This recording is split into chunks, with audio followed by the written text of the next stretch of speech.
Hello दोस्तों, मेरा नाम सौरभ है और मैं उत्तराखंड के पास के ही एक छोटे से गांव का रहने वाला हूं। मैं सबसे पहले अपनी जानकारी आपको देता हूं। मैं एक अनाथ हूं जो 12वीं अभी अभी पास किया हूं। जब मैं बहुत छोटा था मेरे माता पिता की मौत एक कार एक्सीडेंट में हुई थी। मेरे पिताजी एक सरकारी नौकरी किया करते थे, लेकिन उस समय मैं 4 साल का था।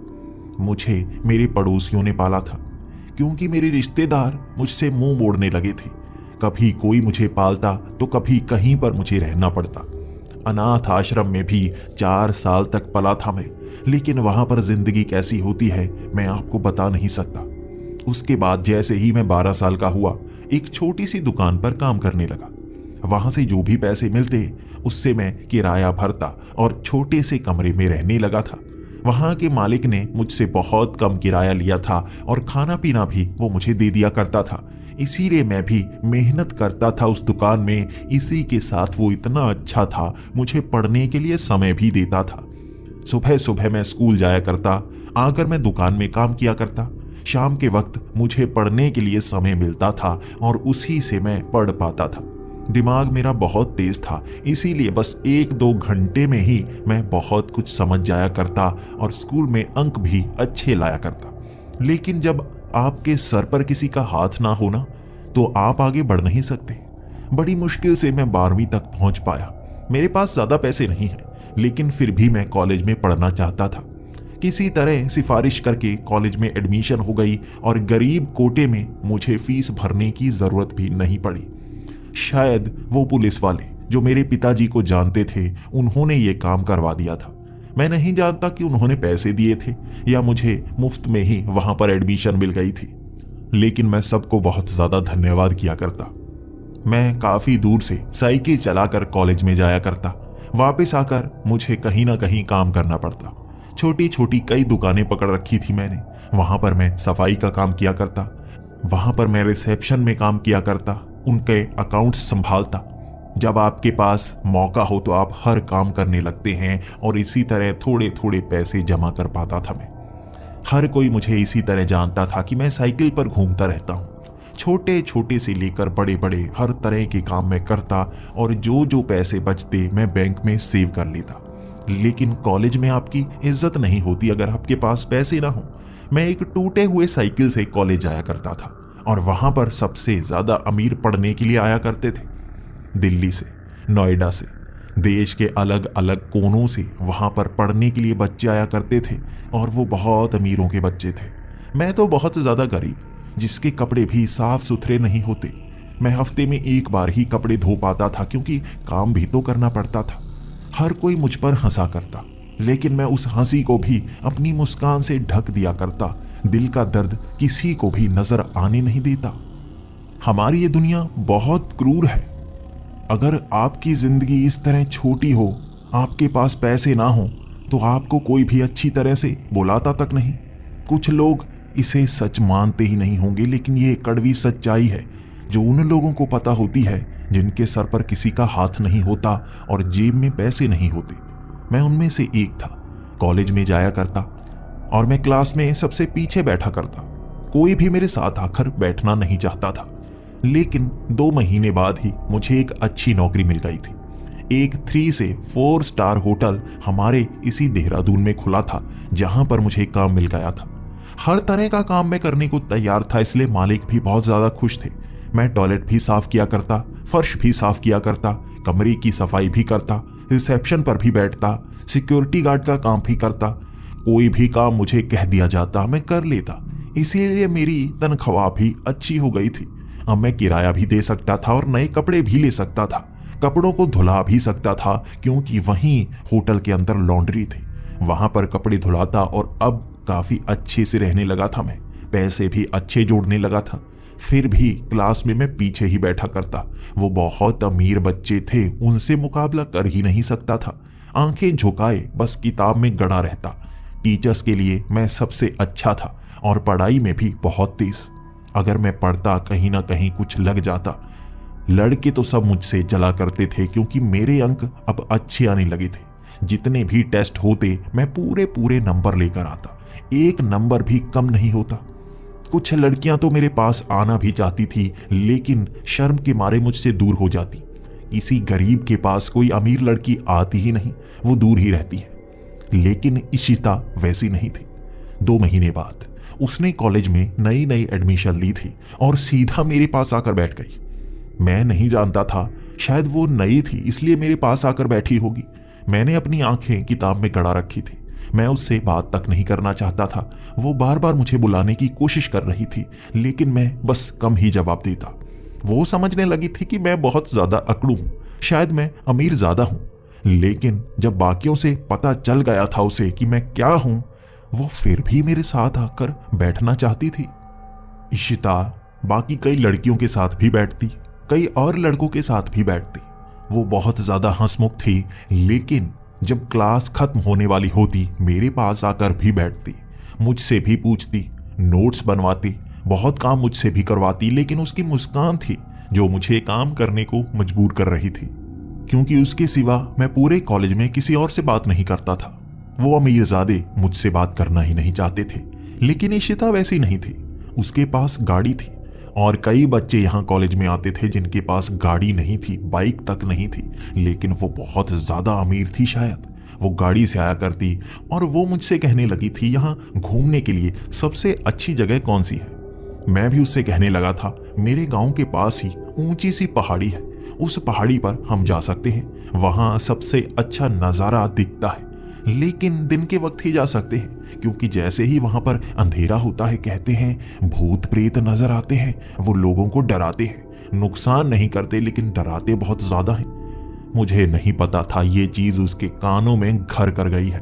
वो भूतों को देखना चाहती थी। उसने कहा था कि उसके पास पैसे बहुत हैं, वो हर चीज देखना चाहती है और भूत अगर कोई दिखा दे वो मुंह मांगे पैसे देने को तैयार है। उसका कहना था कि तुम मेरे दोस्त हो, तुम मुझे भूत दिखा सकते हो, ऐसी जगह दिखा सकते हो जहां पर बैठकर पूरा आकाश नजर आए। वैसे भी पहाड़ों में साफ आकाश नजर आता है और ऐसी जगह जो बिल्कुल शांत हो, मैं वहां पर जाना चाहती हूं। मैं उससे कह रहा था हम शाम के वक्त वहां नहीं जा सकते, लेकिन वो मान ही नहीं रही थी। वहां मेरा कोई दोस्त भी तो नहीं था, बस वही तो थी जो मेरी दोस्त थी। उसी दिन शाम को इशिता वहां पर जाना चाहती थी। मैं उसकी गाड़ी में बैठकर वहां उस पहाड़ी की तरफ गया था। वहां हमें बहुत सारे लड़के लड़कियां देख रहे थे। शायद उन्हें लग रहा होगा कि हम दोनों गर्लफ्रेंड बॉयफ्रेंड हैं। मैंने तो आंखें झुकाई हुई थी, लेकिन इशिता वैसी नहीं थी। उसे शायद किसी का डर ही नहीं था। उस गाड़ी में बैठकर हम मेरे ही उस घर के आगे से निकले थे। वहां सामने वाली पहाड़ी के ऊपर तक पहुंचे। ये शाम का वक्त था और धीरे धीरे अंधेरा होने लगता। बिल्कुल ऊपर पहुंचे हुए थे और वहां सीधा सा मैदान बना हुआ था जहां खड़े होकर हम आकाश को देख सकते थे। ये पहाड़ी की चोटी तो थी, लेकिन ऊपर वाली सतह बिल्कुल समतल थी। वहां गाड़ी लगाकर वो बैठ गई और कहने लगी भूत भूत कहाँ नजर आएंगे। मैंने कहा अंधेरे में नजर आते हैं, लेकिन मुझे लगता है हमें यहां से जाना चाहिए। वो अब अपने घर की बातें बताए जा रही थी। अपने बारे में आज वो ज्यादा खुलकर बात कर रही थी, जैसे उसका मन शांत होता जा रहा हो। उसकी हरकतें ही बहुत अजीब सी थी। हम दोनों गाड़ी पर बैठ गए। वो कुछ खाने के लिए लेकर आई थी। हम दोनों खाना खाते रहे और बातें करते रहे। वहां उसने घर की बातें, अपने साथ हुई वो घटनाएं, हर चीज बताना शुरू कर दिया था। मुझे लगने लगा था शायद वो मुझे पसंद करने लगी है और मैं भी अंदर से ही उसे पसंद करने लगा था। लगभग 8 बजे तक हम वहीं पर बैठे बातें किए जा रहे थे। 8 बजे कुछ अलग सा होना शुरू हो गया। पहाड़ों में होता है ना, हम इतनी ऊंचाई पर होते हैं कि जो बादल भी बिल्कुल हमारे पैरों को छूते हुए निकल जाते हैं। और ये चोटी भी वैसी ही थी। बादल करीब से गुजर रहे थे, जैसे वहां पर धुंध सी छा चुकी थी। ये बादल ही थे। आसपास से अब आवाजें आने लगी थी। चोटी पर यहाँ कोई जानवर नहीं होता, फिर भी ऐसा लग रहा था कोई है जो आसपास के पेड़ों पर पत्तों को हिला रहा है। वो धुंध में आ रही आवाजें बस हमें डराने के लिए काफी थी। मैं पहले से डरपोक रहा हूं, इस बार बहुत ज्यादा डरने लगा था। कभी भी ऐसी जगह पर नहीं जाता जहां पर भूतों के किस्से सुनाए जाते हैं। मैं सोचा करता था मुझे बचाने के लिए भी कोई नहीं आएगा, मैं तड़प तड़प कर मरूंगा, इसीलिए दूर रहा करता था ऐसी मुसीबतों से। लेकिन निशिता इसे देखना चाहती थी, तो मैं भी उसके साथ वहीं पर खड़ा उन आवाजों को सुन रहा था। पहली बार इशिता को भी डरते हुए देखा था मैंने। वो डर कर मेरे बहुत करीब आ चुकी थी, मुझसे लिपट गई थी और हम भी चलते चलते उन आवाज़ों के पास जाते। उसने कहा था भूत देखना है, वो देखना चाहती है कैसे दिखते हैं। मैं उसे खींचता हुआ उस तरफ ले जाता जहां से आवाज़ें आती। बार बार कभी इधर से आवाज़ें, कभी उधर से आवाज़ें। बहुत समय तक हम डर चुके थे और उसके बाद इशिता ने कहा, फिर कभी देखते हैं ना, आज मुझे ज़्यादा डर लग रहा है। इसके बाद उसने उसी गाड़ी में बैठकर मुझे कॉलेज छोड़ा और अब मुझे वापस अपने इसी गांव की तरफ आना था, और वो भी रात के वक्त। वो कॉलेज में मुझे छोड़कर अपने घर की तरफ निकल पड़ी और मैं वो साइकिल उठाकर लगभग 15 किलोमीटर का सफर करके वापस उसी तरफ आ गया था। वहां घर के अंदर मुझे डर लग रहा था। मुझे ऐसा एहसास होता रहा जैसे आसपास कोई है। मैं डरता ही रहा था। शायद जब आपके साथ दिन के वक्त ही कोई ऐसी घटना हो जाए जो आपको डराए तो रात को भी नींद नहीं आती। हर बार दिमाग सोचता रहता है कोई आसपास है। आसपास होने वाली हर आवाज को मैं भूत से ही जोड़ने लगता। कोई बर्तन गिरता, मैं भूत से जोड़ देता। आसपास कोई कुत्ता घूमता, मैं भूत से जोड़ देता। बिल्ली जो हर बार मेरे घर की टूटी हुई छत पर छलांगे लगाती रहती, मैं उसे भी भूत से जोड़ने लगा था। पूरी रात डर डर कर निकाली थी मैंने। अगले दिन कॉलेज गया था तो इशिता मुझ पर हंसने लगी थी। तुम रात को डरे थे? मुझे तो बिल्कुल डर नहीं लगा। मैंने तो अपने कुछ दोस्तों को अपने घर पर बुला लिया था और कहानियां सुनाई कि मैंने भूत देखा, आज फिर से जाएंगे। मैंने कहा नहीं नहीं, मुझे बहुत डर लगता है। मैं पहली घटना को भूल नहीं रहा, तुम दोबारा वहां पर जाना चाहती हो? इशिता मान ही नहीं रही थी। उसके बाद दूसरी शाम भी हम वहां पर गए। अब हर रोज का काम हो गया था। हम उस पहाड़ी पर जाते, वो अपने साथ घटी घटनाएं बताती और जैसे ही वहां पर वो धुंध सी आ जाती, वो बादल घिर जाते, हमें डर लगना शुरू हो जाता। इशिता अब कम घबराती और उन भूतों को देखने के लिए और भी पेड़ों के पास जाती। लेकिन आज हमने कुछ अजीब देखा था। एक पेड़ के पास से आवाज आ रही थी। हमें ऐसा लगता हम जहां भी जाते वो चीज हमारे पास आ रही है। आवाजें करीब से आती। तभी एक पेड़ के पीछे से काले कपड़े ओढ़े कोई औरत दिखी थी। उसने काले रंग का चोला ओढ़ा हुआ था। जैसे ही हमने उसका पीछा करने के लिए भागना शुरू किया, वो चोला जैसे धुएं की तरह गायब हो गया। वहीं आंखों के सामने गायब हुई थी वो। हम दोनों डर गए थे, भागते हुए गाड़ी के अंदर आकर बैठ गए। उसके बाद भी लगता रहा कोई आसपास है, आवाजें आती रहीं। गाड़ी भगा ली थी और मुझे कॉलेज ड्रॉप करके इशिता ने वहीं पहली बार मुझे किस किया था। मैं भी सोचने पर मजबूर हो गया था, आखिर क्या है, क्या सच में वो मुझे पसंद करती है? मेरा उस पर दिल आ गया था और शायद उसका भी मुझ पर दिल आ गया होगा। अब हर रोज की तरह हम शाम को वहां जाते, बातें करते और उसके बाद अजीब अजीब सी घटनाएं होती। हम डरते और वापस आ जाते। हर रोज 1 महीने तक यही चलता रहा था और मैं सोचने लगा था इशिता से मैं प्यार कर बैठा हूं और शादी भी उसी से करूंगा। लेकिन मैं जैसा सोचा करता था वो वैसी नहीं थी। कभी कभी वो मेरे साथ नहीं आती, कभी कभी वो कॉलेज नहीं आती और बताती भी नहीं वो कहां जा रही है। मैं उसे ढूंढता रह जाता। कॉलेज में एक ही तो दोस्त था जिससे मैं बात कर पाता था और किसी से भी मैं बोलता तक नहीं था। हर कोई मुझ पर हंसता था। मैं कारण नहीं जानता था कि मेरी गरीबी पर हंसते हैं या मेरे कपड़ों पर हंसते हैं। मुझे पता चल गया था।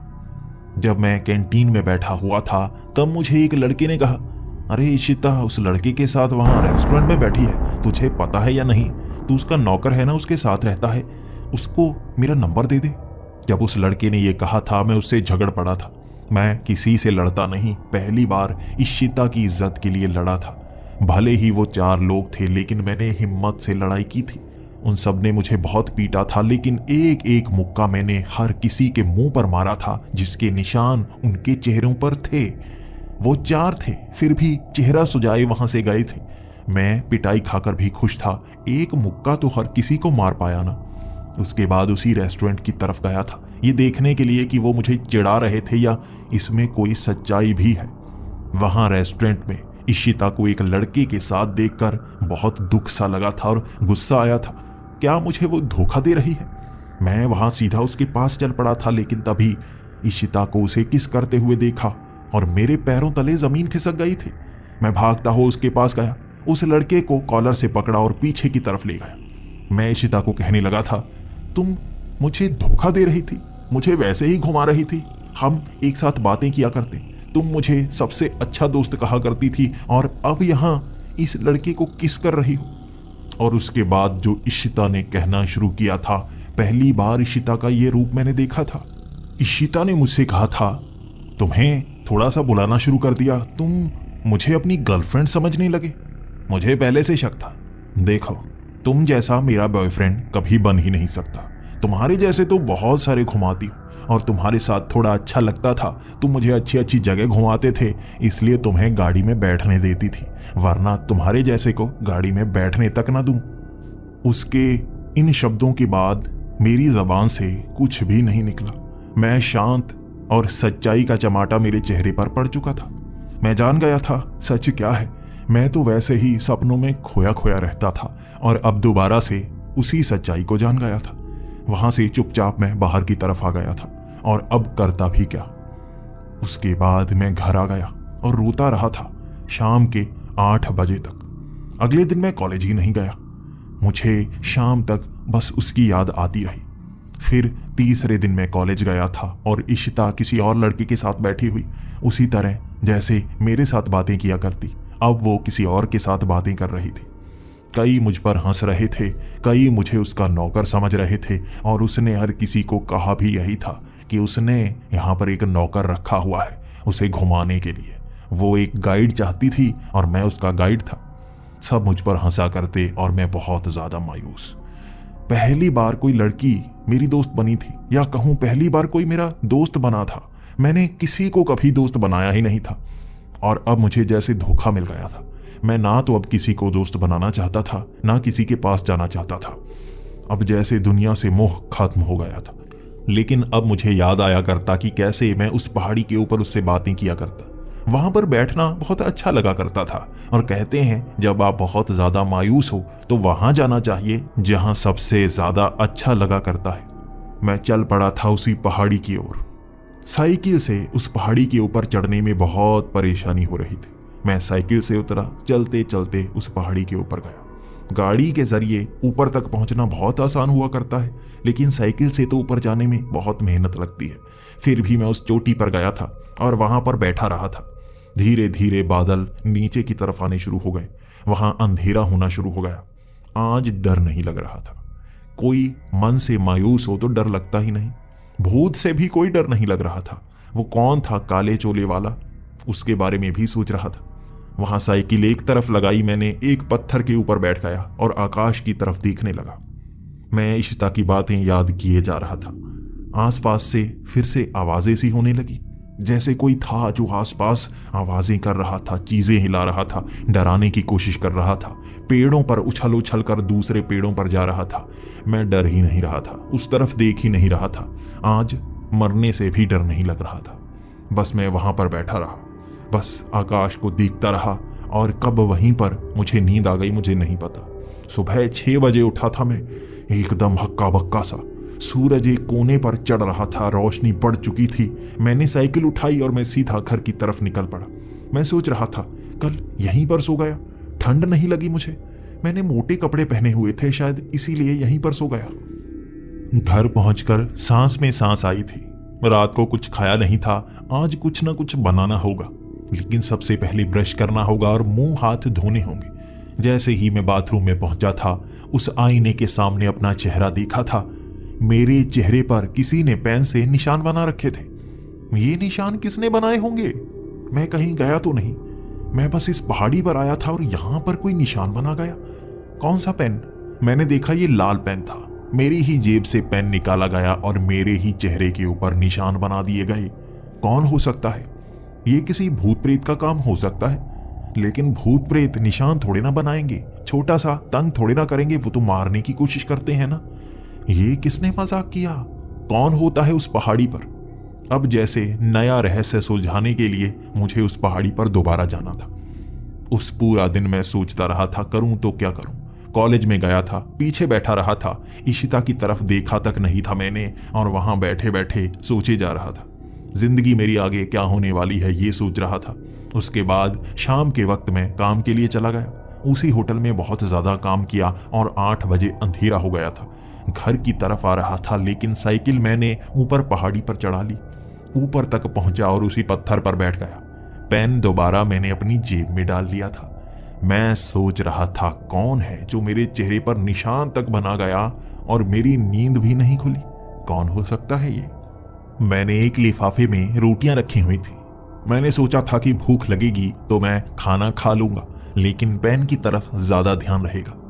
लगभग 2 घंटों तक 10:30 बजे तक आसपास से आवाजें आती रही थी। कोई आसपास ही था, कोई महक सी थी जो आज मुझे सूंघने को मिली थी। लगा जैसे कोई करीब है लेकिन नजर नहीं आ रहा।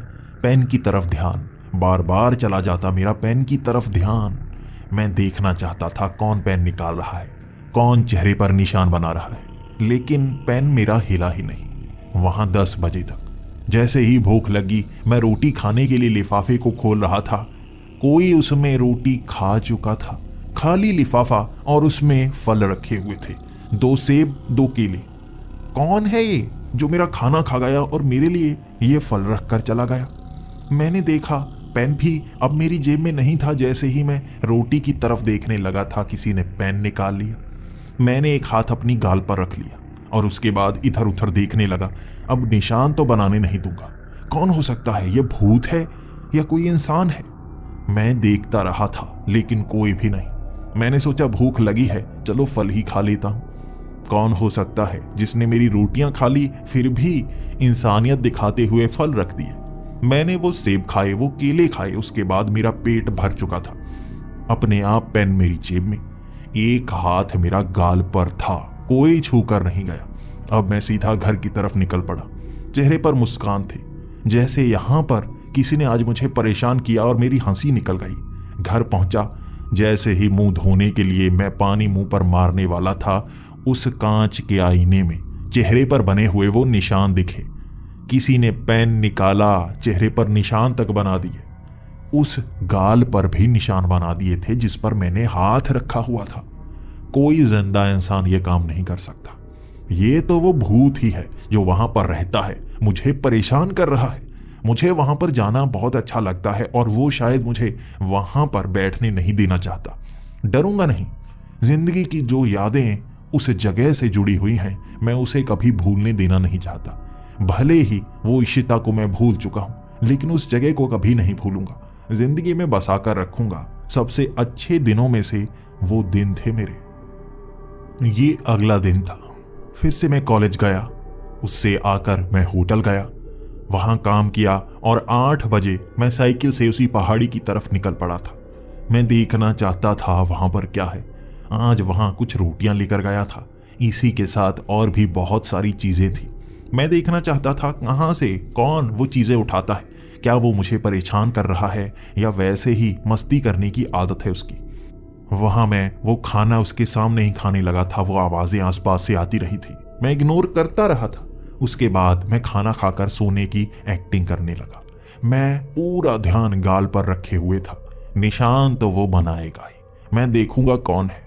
मैं सोने की एक्टिंग करने लगा, खर्राटे मारने लगा और मेरी जेब थोड़ी सी हिली। मुझे लगा किसी ने पेन निकाल लिया है, अब वो निशान बनाने शुरू कर देगा। जैसे ही मैं थोड़ी और देर इंतजार करता रहा, गाल पर थोड़ी थोड़ी गुदगुदी हुई। इतनी थोड़ी गुदगुदी हो रही थी जैसे हवा गाल को छू कर जा रही हो। मैंने सोच लिया था ये वो है जो निशान बना रहा है। हाथ बहुत नजदीक है, वो गर्मी मैं महसूस कर सकता था। पूरा ध्यान मेरा उसी तरफ था। अचानक मैंने हाथ आगे बढ़ाया और उसे पकड़ने के लिए जैसे ही मैंने हाथ को घोंट लिया था, किसी की कलाई मेरे हाथ में थी। मैंने आंखें खोल ली। काला चोला पहने कोई था जो मेरी गाल पर निशान बना रहा था। मैंने वो कलाई पकड़ रखी थी और इतना तो जान गया था, ये कलाई किसी लड़की की है। पतली सी कलाई थी। मैंने उसे खींचा, वो चोला उसके चेहरे से हटाने की कोशिश की। ये कोई लड़की थी, गांव की लड़की लग रही थी। उसने अंदर और कपड़े पहन रखे थे और बाहर काले रंग का चोला। वो लड़की थी बहुत ही खूबसूरत और हंस रही थी। उसने अपनी कलाई मेरे हाथ से छुड़ा ली और मैं उसको बोलने लगा था, मुझे बेवजह परेशान क्यों करती हो? यहाँ पहाड़ी पर आती हो और भूत बनकर लोगों को डराती हो। वो भी हंसती हंसती कहने लगी थी, अच्छा तो 3-4 दिनों से तुम मुझे भूत समझने लगे थे? मैंने कहा, हाँ मैं तो समझ ही रहा था। वहां पहले भी तो ये काला चोला पहने तुम पेड़ के पीछे कैसे गायब सी हो गई थी। मुझे लगता है कोई चालाकी दिखाई थी। वो मुस्कुराती मुस्कुराती मेरे सवालों का जवाब देती गई। मैं भी उससे बातें करता रहा। अब हंसी मजाक में बात हो रही थी। मैं उसको कहता, तंग क्यों किया करती हो? उसने कहा, यहाँ पहाड़ी के बिल्कुल पास नीचे की तरफ मेरा घर है। मेरे माता पिता काम करने के लिए शहर जाते हैं और हफ्ते के लिए मैं यहीं पर अकेली रहती हूँ। खाना मुझे दे दिया जाता है। मैं यहाँ घूमती फिरती रहती हूँ और मैंने देखा कुछ समय से तुम यहाँ पहाड़ी पर आने लगे थे, तो तुम्हें तंग करने के लिए मैं आया करती। मेरे पिता कहा करते थे, लोगों को डराओ तो यहाँ पर कोई नहीं आता, वो भूत समझने लगते हैं और हम सुरक्षित रहते हैं। इसीलिए मैंने डराने की बहुत कोशिश की, तुम डरते ही नहीं। मैंने भी हंसते हंसते कहा था, अच्छा काला चोला पहनकर पेड़ों पर छलांगे लगाने से कोई डरता है? कुछ करती तो सही, हमें मारने की कोशिश करती, चोट पहुंचाती, फिर तो डर कर भागते भी। तो वो कहने लगी थी, नहीं नहीं, ये मैं क्यों करूंगी? मैंने तुम्हें डराने की कोशिश की, तुम डरे नहीं। फिर तुम उस लड़की के साथ आया करते थे, उस दिन मैंने देखा तुम मायूस थे, वो लड़की कहाँ है? मैंने भी मायूस से चेहरे से कहा, वो लड़की जो मेरा मजाक बनाया करती थी।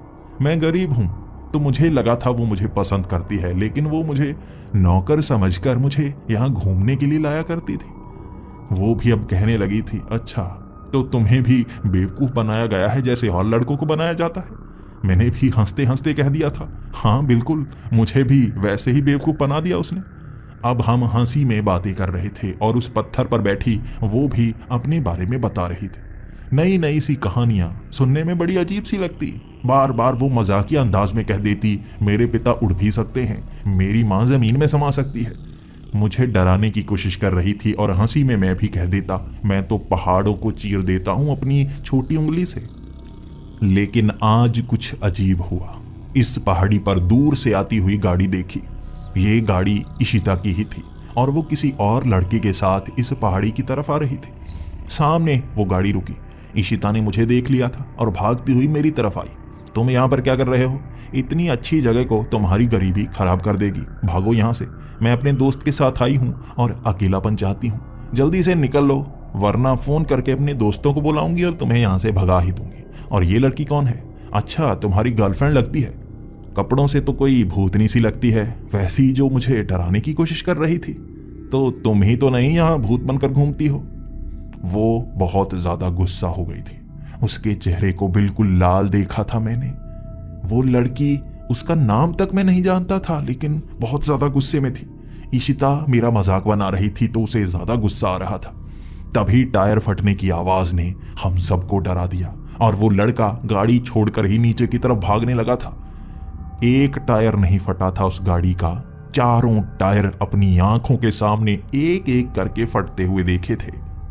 इशिता भी बहुत ज्यादा डर गई थी और उसकी जबान से कोई शब्द तक नहीं निकला, लेकिन वो चलकर भी नीचे नहीं जाना चाहती थी, तो उस फटे हुए टायरों वाली गाड़ी को ही लेकर नीचे की तरफ चल पड़ी। वो बहुत अमीर थी, उसे कोई नुकसान तक नहीं होता। धीरे धीरे गाड़ी आगे बढ़ाती हुई वहां से निकल गई, लेकिन वो लड़की बहुत ज्यादा मुस्कुरा रही थी। मैंने कहा, तुम्हारा नाम क्या है? मैं तुम्हारा नाम तक नहीं जानता। उसने कहा, रिया, मैं यहीं पीछे वाले घर में रहती हूँ। कभी तुम्हें वो घर भी दिखाऊंगी। अगर सच में तुम्हें ये जगह अच्छी लगती है तो तुम यहाँ पर आ सकती हो, मैं तुम्हें डराऊंगी नहीं। तुम तो मेरे बारे में सब कुछ जानते हो ना। अब मेरी आदत बन गई थी। इस जगह पर बातें करने का शौक मुझे पहले से था। पहले इशिता ने मुझे धोखा दे दिया, लेकिन अब ये बहुत अच्छी बातें किया करती और मैं इसे पसंद नहीं करता था। बस बातें करने के लिए इस पहाड़ी पर आ जाता और वो भी मुझसे बातें करती रहती, नई नई कहानियां सुनाती, जैसे कहीं से उसने सुनी हुई होती। वो जादूगरों की कहानियां सुनाती, पुराने जमाने की कहानियां सुनाती और उससे बातें करने में मजा ही बहुत आता था। समय कब बीत जाता पता ही नहीं चलता। और वहीं पर मेरे लिए वो फल लेकर आती, बहुत बढ़िया बढ़िया ताजे फल, और मैं रात को अब फल ही खाने लगा था। बातें करते हुए खाना खाता और कभी कभी मुझे वहीं पर नींद आ जाती। वो मेरी दोस्त थी, वो मुझे कभी तंग नहीं करती और घर से कपड़े लाकर कब मेरे ऊपर रख देती ताकि मुझे ठंड ना लगे, पता ही नहीं चलता। लेकिन सुबह वो गायब होती। मैं आसपास घर ढूंढने की कोशिश करता, मुझे घर मिलता नहीं। रात को मैं उससे कहता, मैं तुम्हारे घर जाना चाहता हूँ, तो वो कहती, नहीं नहीं, तुम मेरे बॉयफ्रेंड थोड़े ना हो, तुम्हें घर नहीं लेकर जाऊंगी, कभी बताऊंगी जब तुम पर बहुत ज्यादा भरोसा होगा। हर रोज की तरह उससे मिलने के लिए जाता, ये मेरी आदत बन गई थी। लेकिन 10 दिन बाद जब मैं उसके साथ वहीं पर बैठा बातें कर रहा था, एक गाड़ी ऊपर की तरफ बढ़ी आ रही थी। ये गाड़ी थी इशिता की। उसकी गाड़ी में 3 और लोग बैठे हुए थे। वहां सीधा वो गाड़ी हमारे करीब आई और इशिता मेरी तरफ पड़ने लगी। आज मुझे भी उस पर गुस्सा आ रहा था। मुझे तंग करने के लिए क्यों आई है? मेरी एक नई दोस्त बन गई है इसलिए जलने आई है। लेकिन मेरे करीब आकर वो कहने लगी, तुम दिमाग खराब है तुम्हारा? तुम्हें पता भी है ये कौन है?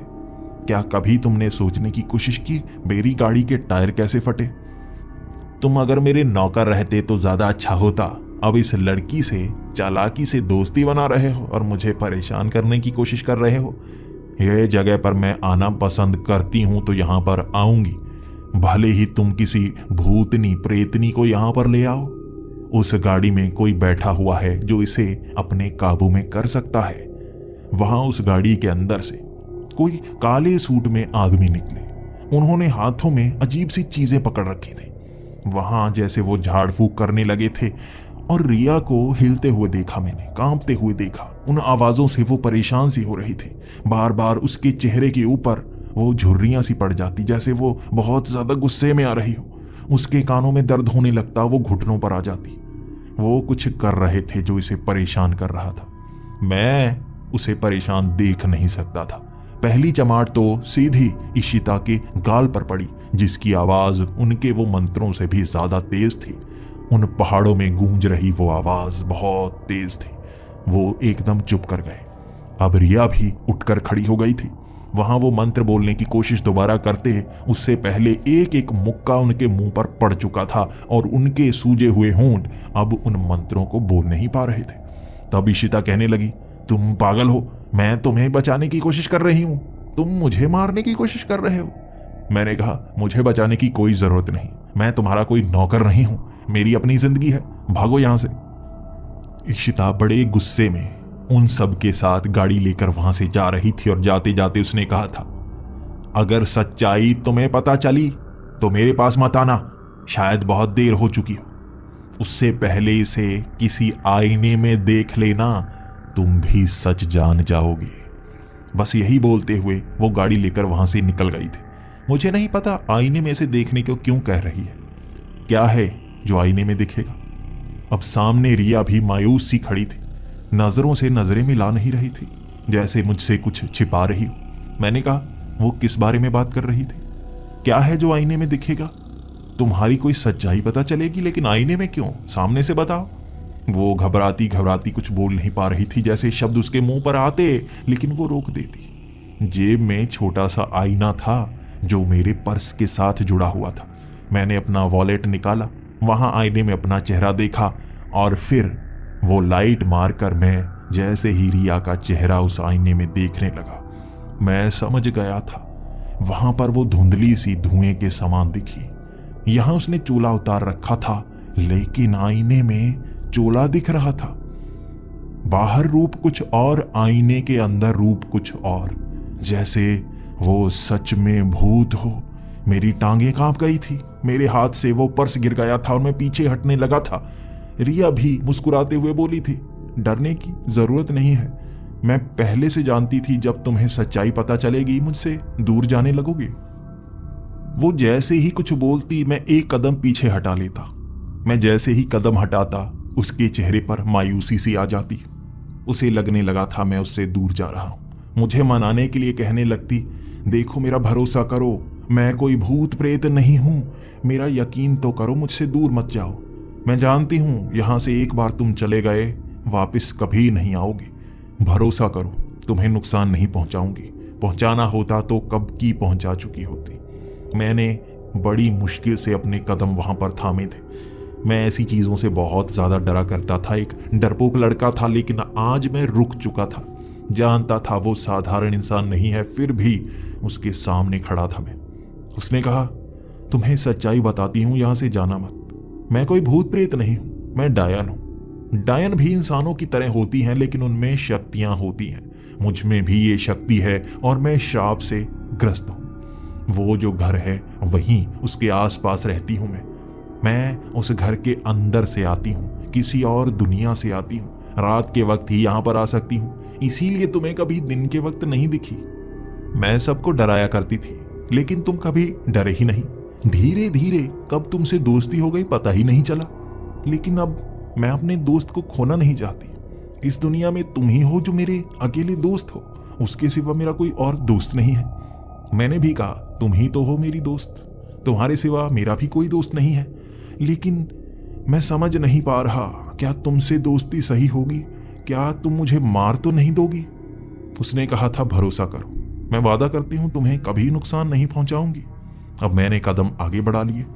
उसी पत्थर पर बैठे मैं उससे पूछ रहा था, सच बताओ क्या कहानी है? उसने भी पूरी सच्चाई बताई थी। उसने कहा मैं शाप से ग्रस्त हूं, इस दुनिया में मैं दिन की रोशनी में नहीं आ सकती। तुम लोग भी हमसे बहुत डरते हो, हमें भी भूत प्रेत समझते हो, लेकिन हमारी दुनिया अलग है। भूतों की अलग, चुड़ैलों की अलग, सबकी अलग अलग दुनिया होती है। बाकियों का नहीं पता, लेकिन हमारी एक दुनिया होती है। डायन हमेशा अपने घर के आसपास रहती है। तुमने सुना होगा उनके पास एक घर होता है टूटा फूटा सा, उस घर के अंदर जाती हैं, गायब हो जाती हैं। मैं भी उसी घर के अंदर से जाती हूँ। हमारी एक अलग दुनिया है। क्या तुम मेरी दुनिया देखना चाहते हो? मैं डरा डरा सा कहने लगा था, दुनिया? क्या मतलब तुम मुझे कहीं और लेकर जाओगी, लेकिन वहां मुझे फंसा तो नहीं दोगी? उसने कहा था नहीं, मैं तुम्हें अपनी दुनिया जरूर दिखाऊंगी, लेकिन तुम्हें कोई नुकसान नहीं होने दूंगी। मेरा यकीन करो। तुम मेरे घर आना चाहते थे ना, चलो मैं तुम्हें घर दिखाती हूँ। मेरे घर में अगर तुम एक रात रुके तो जो सूरज चढ़ेगा वो दूसरी दुनिया का चढ़ेगा, और उस घर से बाहर आते ही तुम दूसरी दुनिया में होगे। लेकिन कुछ नियम है, वहां किसी से बात मत करना। ये डायनों और जादूगरों की दुनिया है। वहां डायनें जादूगरों से शादियां करती हैं और कोई इंसान उस दुनिया में नहीं आता। जिस तरह से तुम इंसान, हम डायनों, हम जादूगरों को वहां से भगा देते हो, उसी तरह हम भी तुम्हें वहां पर आने नहीं देते। उस घर में एक दरवाजा है जो दूसरी दुनिया में जाने का होता है, लेकिन जिसका घर है उसकी इजाजत के बिना तुम उस दुनिया में नहीं जा सकते। उसी तरह बिना इजाजत तुम उस दुनिया से यहां भी नहीं आ सकते। मैं वहां लेकर जाऊंगी, वापिस तुम्हें यहां लेकर आऊंगी। क्या तुम जाना चाहोगे? मैं उस पर यकीन करने लगा था। एक ही तो दोस्त थी, भले ही वो डायन ही क्यों ना हो। मैंने हामी भर दी। ये रात के 9 बजे का समय था। मैं उसके घर की तरफ बढ़ चला। उस पहाड़ी से एक तरफ नीचे जाने का रास्ता था। ये पगडंडी सी थी।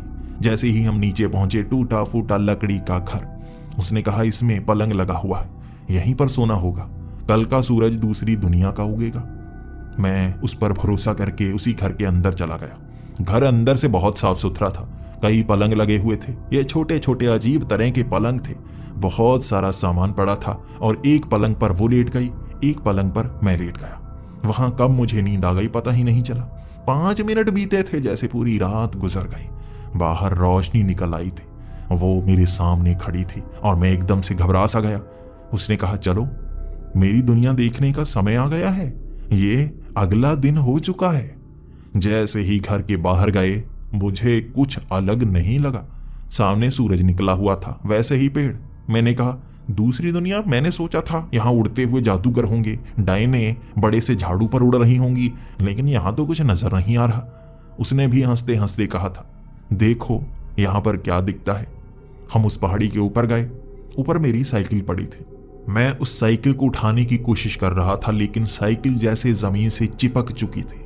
उसे चलाया ही नहीं जा सकता था। उसने कहा यह साइकिल तुम चला नहीं पाओगे। इस दुनिया में तुम्हारी दुनिया की चीजें तो नजर आती हैं, लेकिन इस्तेमाल नहीं की जा सकती। मैं यहां दिन के वक्त घूम सकती हूं, तुम्हारी दुनिया में सूरज जैसे हमें मारने लगता है। उसके बाद उस पहाड़ी से नीचे उतरे थे, शहर की तरफ चलते हुए आए थे। काफी लंबा सफर था, लेकिन शहर पहुंचते ही मैं हैरान। ये मेरा शहर था ही नहीं। देहरादून ऐसा नहीं है। अजीब अजीब लंबे लंबे से झोंपड़े, पीले पीले रंग के घर, हरे रंग की झोंपड़ियां जो जमीन के अंदर आधी गड़ी हुई थी और अंडरग्राउंड घर बने हुए थे। यहाँ पेड़ों के ऊपर बड़ी बड़ी सी झोंपड़ियां लटक रही थी। पंछियों के घरों जैसे लोगों के घर थे, जिसके अंदर सीढ़ियां बाहर की तरफ निकालकर लोग इस तरह भीड़ बनाकर घूम रहे थे। हालात ही अलग थे। ये देहरादून है? कैसा है ये लोग साधारण लग रहे थे, लेकिन शहर साधारण नहीं लग रहा था। अजीब अजीब सी बिल्डिंग्स और लोगों के हाथ में भी अजीब अजीब चीजें, अजीब से कपड़े, चोले पहन रखे थे हर किसी ने। वहां मैं बाजार की तरफ बढ़ चला था। फल सब्जियां जैसे बाजार लगा हुआ था। लोगों के पास भी जैसे कुछ चीजें थी जिसके सहारे वो थोड़ा थोड़ा उड़ सकते थे। उनके जूते जैसे जूते अपने आप हवा छोड़ते वो थोड़ा ऊपर की तरफ उठते। सड़कों का इस्तेमाल नहीं कर रहे थे बल्कि उड़कर उनके ऊपर से निकल रहे थे। मर्द ऐसा कर रहे थे जबकि औरतें जमीन में समाती हुई देखी। जमीन में एक तरफ समा जाती, दूसरी तरफ से निकल पड़ती। कुछ के अंदर से शक्तियां निकलती जैसे वो पौधा सा बन जाती। जगह जगह पर हिलते हुए पौधे देखे जो औरतें थी। मुझे रिया बताती जा रही थी, किसी से बात मत करना, तुम्हें ये शहर घुमाऊंगी, उसके बाद हम वापस चल पड़ेंगे। यहाँ काफी खतरा है, अगर किसी को तुम्हारी पहचान पता नहीं चली तो कोई खतरा नहीं है, बस चलते हुए आगे बढ़ चलना। वो मुझे दिखाती जा रही थी और मैं हैरान होता जा रहा था। कई डायनों के पास अजीब सी शक्तियां होती हैं, कुछ डायने बिल्कुल साधारण सी लगती हैं। वो डायने थीं बहुत खूबसूरत। वहां जितनी भी लड़कियां थीं, औरतें थीं, हर कोई बूढ़ा या जवान, वो बहुत ज्यादा खूबसूरत थी। और जितने भी मर्द थे वहां पर, उन्होंने सूट पहन रखे थे, लेकिन वो अपने आप उड़ते हुए वहां से निकल रहे थे। हर कोई जैसे बिल्कुल फिट सा लग रहा था। मैं ही थोड़ा सा तोंद निकाले हुए आगे बढ़ रहा था। बाजार में घूमे, उसने वहां की बड़ी बड़ी बिल्डिंग्स दिखाई जो लकड़ी की बनी हुई थी। बार बार उनके आकार छोटे हो जाते, कभी वो 3 मंजिला बन जाती, कभी 8 मंजिला बन जाती। अपने आप ये सब हो रहा था, हर चीज हिल रही थी, वो घर हो या पौधे हो। मुझे ऐसा लगने लगा था कहीं और ही आ गया। इसके बाद मुझे रिया ने कहा था, यहाँ घूमते हैं पूरा दिन, मैं तुम्हें भी अपनी जगह दिखाऊं ताकि तुम्हें मुझ पर भरोसा हो पाए। अब बाद में शाम होगी तो मेरे घर की तरफ चलेंगे, रात गुजारना और दिन के वक्त तुम अपनी दुनिया में। यहाँ पर गड़बड़ क्या हो सकती थी? दोपहर तक कुछ भी नहीं हुआ, हम घूमते रहे, किसी को मुझ पर शक नहीं हुआ। दोपहर को एक गड़बड़ हो ही गई जिसके बारे में रिया तक को नहीं पता था। वहां एक जादूगर था जो रिया को पसंद किया करता था। उसी से बचकर रिया वहां से गई थी और बहुत समय उसी पहाड़ी पर रहना शुरू हो गई थी। लेकिन उसे देखकर वो जादूगर भागता हुआ करीब आया। रिया ने मेरा हाथ पकड़ रखा था क्योंकि वो मुझे खुद से दूर जाने नहीं देना चाहती थी। मैं यहाँ पर खो भी तो सकता था, भीड़ बहुत ज्यादा थी। मेरा हाथ पकड़े हुए देख उस जादूगर को बहुत ज्यादा गुस्सा आ गया और उसने अपने हाथ से आग का एक गोला मेरी तरफ फेंका था। वहां भीड़ जैसे हमें लड़ता हुआ देखने लगी थी। वो आग का गोला तो रिया ने रोक लिया था, लेकिन रिया अब समझ गई थी झगड़ा होने वाला है। उससे रिया झगड़ती रही, बातें करती रही और वो मुझे मारने की कोशिश कर रहा था। मैं डरपोकों की तरह रिया के पीछे छिप रहा था। इन जादूगरों का मुकाबला मैं थोड़े ना कर सकता था, रिया कर रही थी उसका मुकाबला। रिया भयानक रूप में आ गई थी, बड़े बड़े नाखून। वो जमीन में समाती और उसे मारने की कोशिश करती। मैं पीछे छिप जाता। हर किसी का ध्यान मुझ पर था कि मैं डरा हुआ क्यों हूं। जादूगर डरपोक नहीं होते। अब लड़ाई नहीं, उनमें बहस हो रही थी। वो बार बार रिया को कह रहा था, मुझ में क्या कमी थी? मैं तुम्हें पसंद किया करता था, तुम्हें मनाने के लिए सब कुछ किया और तुमने इसे पसंद किया। कहां से लेकर आई हो ऐसे डरपोक को? रिया कहने लगी थी, मेरी पसंद, मैं इसी के साथ रहना चाहती हूं, तुम मुझसे दूर चले जाओ। वो झगड़ रहा था, लेकिन उस जादूगर को अब मुझ पर शक होने लगा था कि मैं डरपोक क्यों हूं, चुप क्यों हूं, जवाब क्यों नहीं दे रहा। रिया भी जानती थी गड़बड़ तो हो चुकी है। इन सब को पता नहीं लगना चाहिए था। मैं यहां पर इंसान हूं, ये पता चलते ही शायद मुझसे कुछ ना कुछ करवाएंगे, मेरा कुछ बुरा होगा।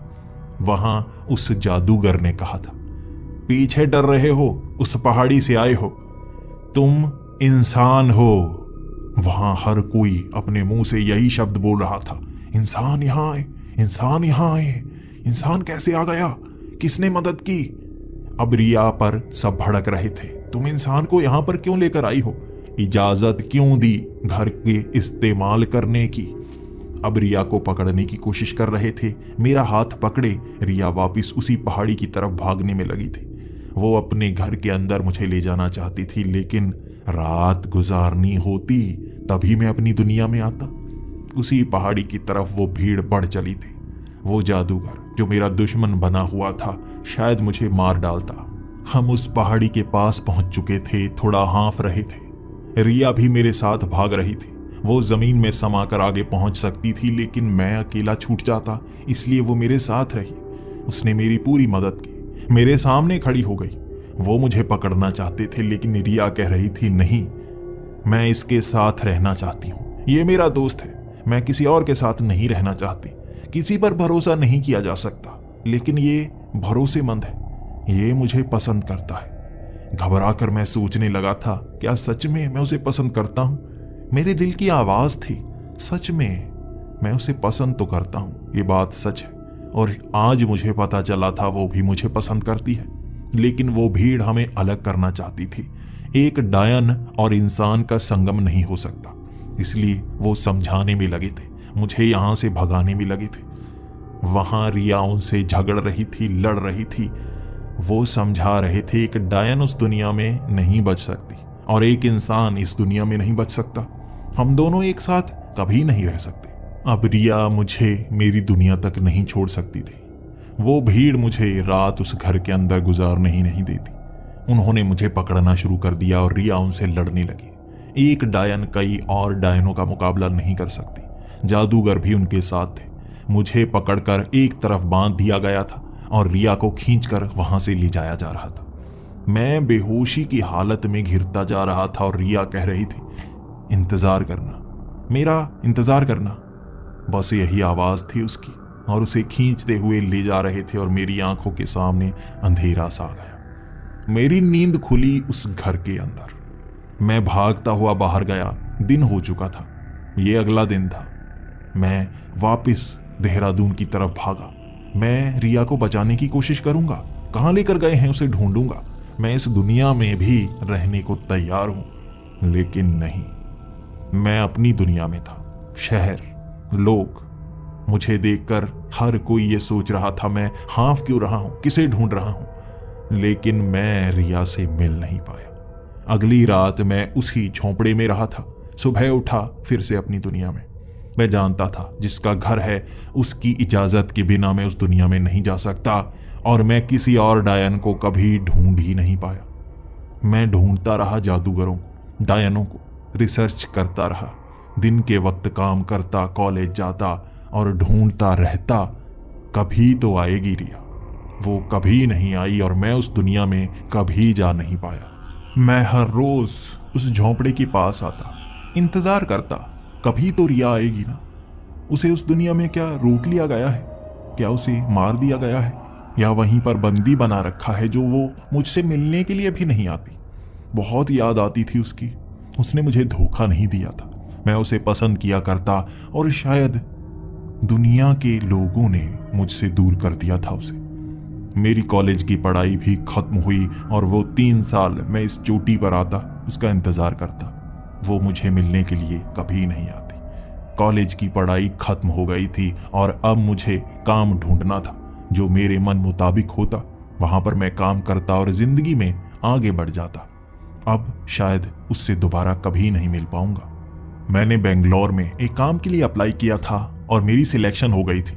ये नौकरी बहुत अच्छी होती, तनख्वाह भी अच्छी होती, लेकिन मुझे अब अपने शहर को छोड़ना पड़ता, अपने गांव को छोड़ना पड़ता। आखिरी बार मैं उस पहाड़ी पर बैठा इंतजार कर रहा था रिया। काश एक बार आ जाओ, मैं बहुत दूर जाने वाला हूं, शायद वापस नहीं आ पाऊंगा। लेकिन पूरी रात रिया नहीं आई थी, ना मैं सो पाया था। अगली सुबह फ्लाइट से सीधा निकलना था बेंगलोर, और मैं अपनी सीट पर बैठा आंखें नम किए हुए नीचे देखने की कोशिश कर रहा था। मेरी सीट की साथ वाली सीट पर कौन आकर बैठा होगा? दिन के वक्त ये रिया थी। वो मेरी तरफ देखकर मुस्कुराए जा रही थी और उसका चेहरा भी थोड़ा बदला बदला सा लग रहा था। मैं हैरान, दिन के वक्त वो कैसे आ सकती है? क्या वो रिया ही है या उसके चेहरे वाली कोई और लड़की? मुस्कुराती हुई मेरे पास आकर बैठी और कहने लगी, आप इस सीट पर बैठ सकते हैं, मैं उधर बैठना चाहती हूँ। मैंने उसे अपनी सीट दे दी, लेकिन उसके चेहरे की तरफ देखे जा रहा था। उसका चेहरा रिया से भी मिलता था, लेकिन कुछ अलग सा भी था।